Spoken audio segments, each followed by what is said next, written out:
Graças a Deus. Aleluia. Fique à vontade para dar glória a Deus. Aleluia. Fique à vontade para deixar o Espírito Santo usar a sua vida. Aleluia. Abra sua Bíblia no livro de Apocalipse, capítulo 3. Hoje eu quero falar nessa noite da ceia do Senhor. Estamos em igreja, nós somos igreja. É uma palavra para a igreja. Aleluia. Nós somos a igreja. Diga, eu sou a igreja. Diga, eu faço parte do corpo de Cristo. No capítulo 3 de Apocalipse, versículo 7. Apocalipse significa revelação. A revelação que Deus deu a João na ilha de Patmos, quando ele estava isolado, quando ele estava ali preso naquele lugar.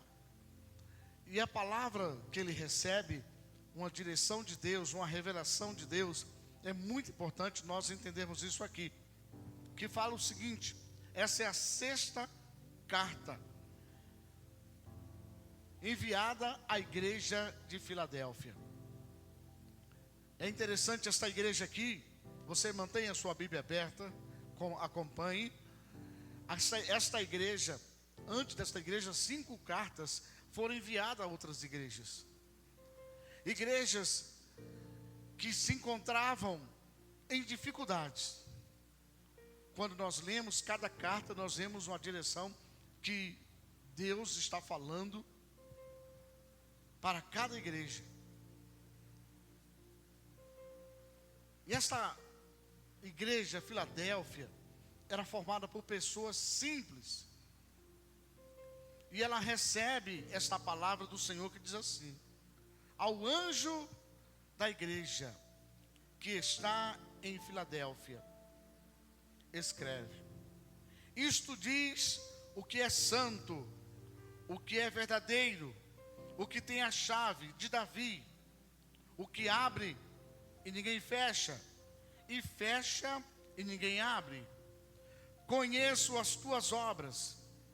Eis que diante de ti pus uma porta aberta, e ninguém a pode fechar, porque tendo pouca força, guardaste a minha palavra, e não negaste o meu nome. Eis que eu farei aos da sinagoga de Satanás, aos que se dizem judeus e não são, mas mentem. Eis que eu farei que venha e adore prostrado aos teus pés, e saiba que eu te amo. Como guardaste a palavra da minha vida, guardaste a palavra da minha paciência, também eu te guardarei da hora da tentação que há de vir sobre todo o mundo, para tentar os que habitam na terra. Eis que venho sem demora. Guarda o que tens, para que ninguém tome a tua coroa. A quem vencer, eu o farei coluna no templo do meu Deus, e dele nunca sairá.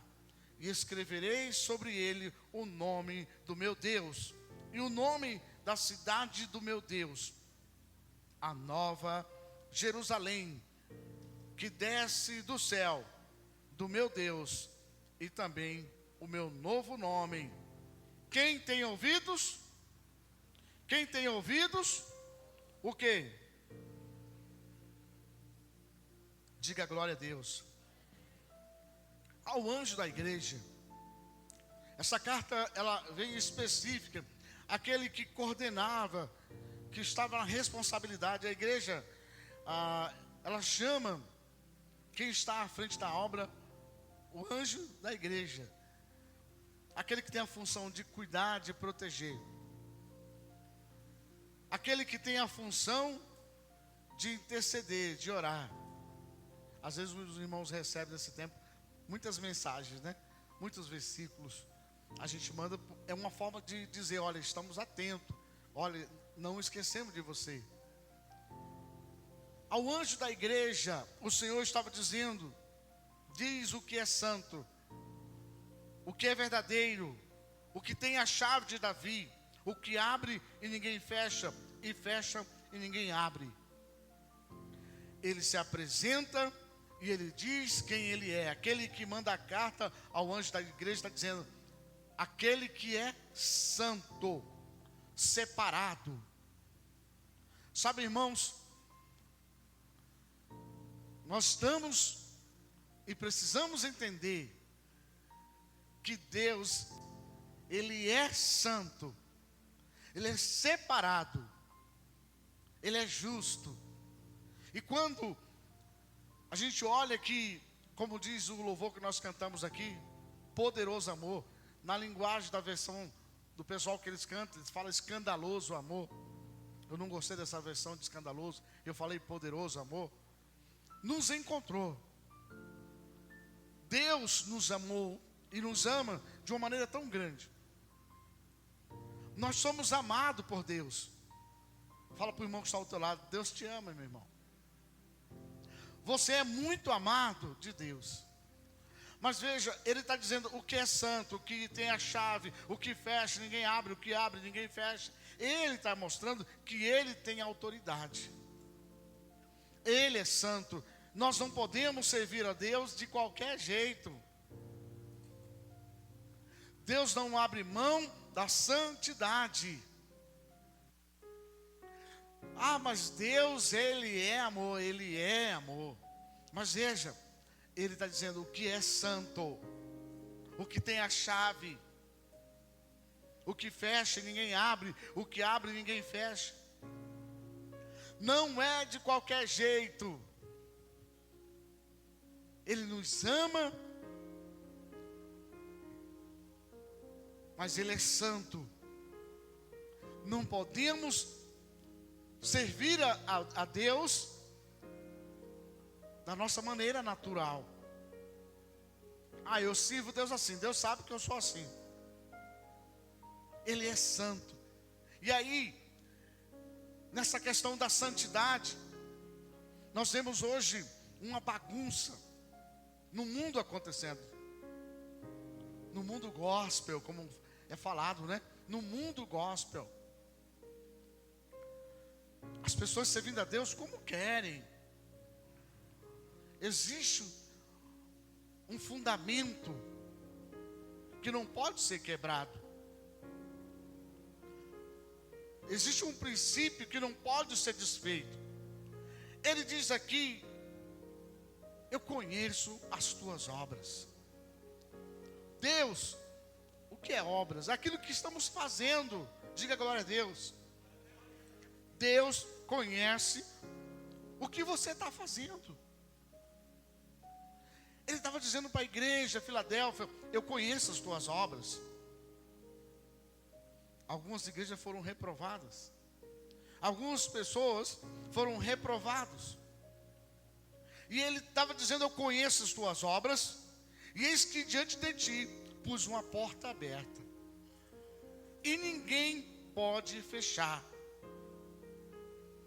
Entenda o seguinte: quem abre porta, quem fecha a porta, quem que é? Ele tem toda a autoridade.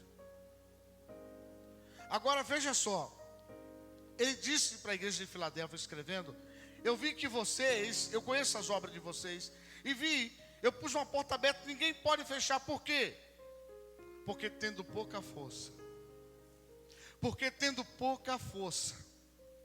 Porque apesar de ter pouca força, olha o que ele diz: guardaste a minha palavra. Você pode glorificar a Deus por isso?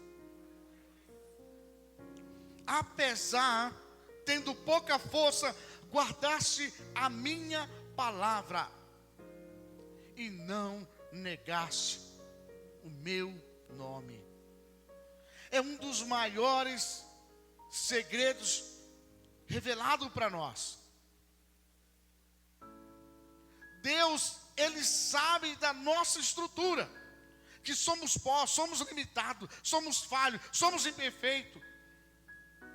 Não existe um ser humano, quando Deus olhou da terra, do céu para a terra, não viu um justo sequer. Era necessário salvar a humanidade, mas Ele não achou um. Ele enviou Jesus. Jesus veio para nos salvar, nos resgatar. Ele conhece a nossa estrutura.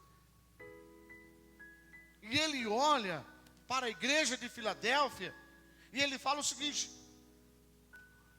o negócio é o seguinte, eu coloquei diante de vocês uma porta aberta. Ninguém vai fechar essa porta. Ninguém vai fechar. Ele está dizendo, porque fui eu que coloquei. Porque eu estou olhando para vocês, eu estou vendo o esforço, a fé de vocês, a determinação de vocês.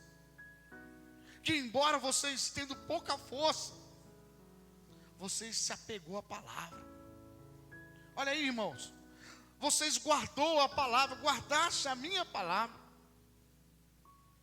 E não negaste o meu nome.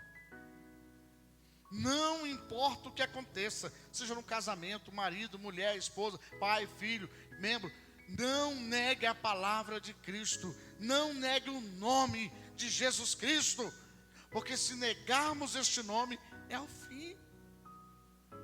Por que nós vemos hoje uma multidão de pessoas abandonando o Evangelho? Porque eles não se apegou à palavra. Porque quando a gente se apega à palavra, firma o nosso coração na palavra, acontece o que acontecer, nós nunca vamos negar o nome de Cristo. Nunca vamos abandonar a Cristo. Porque é a palavra. Não importa quantos anos de crente somos, não importa qual religião frequentamos, se negarmos essa palavra é o fim. Se negarmos o nome de Jesus, já era. Lembra que eu falei agora há pouco de Josué? Ele disse, passou 45 anos, eu ainda estou firme. Ele estava firmado na palavra. Sabe por quê? Deus chamou ele e disse, Josué, o negócio é o seguinte, medita na minha palavra, de dia e de noite. Ela vai te fazer bem sucedido. Ele passou a ter uma vida voltada para a palavra. Você pode perceber hoje que muitas igrejas não têm mais ensinamento bíblico, escola dominical, oração, nem se fala. Fala de oração, meu Deus do céu, você está aí mandando o crente, expulsando, você está formando inimigo. Vamos orar, você está criando inimigo. Vamos ler a Bíblia, vamos formando inimigos. Firmar na palavra é o grande segredo. Porque quando a pessoa nega a palavra, ele está negando o próprio Deus. A pessoa fala, mas Deus sabe da minha fé, Deus sabe. Mas se negar esta palavra, Deus sabe mesmo, Deus conhece as obras. Porque não negar a palavra é não negar aquilo que Deus quer que você faça. Amém ou não amém? Não negar a palavra é você não negar aquilo que Deus te chamou para fazer. É um corpo, é a igreja, é a carta que Ele está enviando para nós. Ele disse para aquela igreja, embora vocês tenham pouca força, vocês não negou a minha palavra, vocês não negaste o meu nome. E aí ele diz o seguinte no versículo 9: eis que eu farei aos da sinagoga de Satanás. Olha aí, irmãos. Aos que dizem judeus, aos que dizem evangélicos, aos que se dizem cristão, aos que se dizem da fé, aos que se dizem isso, e não são. Não são. Porque na hora que Deus, Ele fala com a pessoa não está fazendo aquilo que Deus quer que faça. Deus não quer que a gente faça nada de mais, nem nada de menos. Ele sabe a nossa condição. E aí ele diz o seguinte: aos que se dizem judeus e não são, mas mentem, eis que farei que venha e adore prostrado aos teus pés, e saiba que eu te amo. As pessoas que andam na falsa fé, que nega a palavra de Deus, que nega a essência das escrituras sagradas, elas verão e reconhecerão de fato quem é e quem não é, irmãos. Por exemplo, para quem é funcionário público ou quem trabalha na área pública, se você entrar lá num site, você vai saber até quantos centavos, eu como funcionário público, você vai saber quanto que eu ganho. Está lá, disponível lá. Você vai saber o que o prefeito recebe, os vereadores. Está lá. O presidente, está tudo lá. Agora imagine diante de Deus, no portal da transparência. Deus, Ele está olhando para nós e vendo o que fazemos. O mundo também está nos assistindo. Nós estamos rodeados de uma grande nuvem de testemunha. O mundo está nos assistindo. O que nós éramos sem Deus? Onde estaríamos hoje? Talvez nas drogas, talvez na cadeia, no alcoolismo, preso, morto. O que seria de nós se não fosse essa palavra? Se não fosse Cristo? Então, existe de fato pessoas que não estão na verdade? Existe. Mas deixa que Deus vai tratar com elas. Deixa que Deus vai tratar na vida delas. Cabe a você e a mim obedecer às Escrituras, fazer a vontade de Deus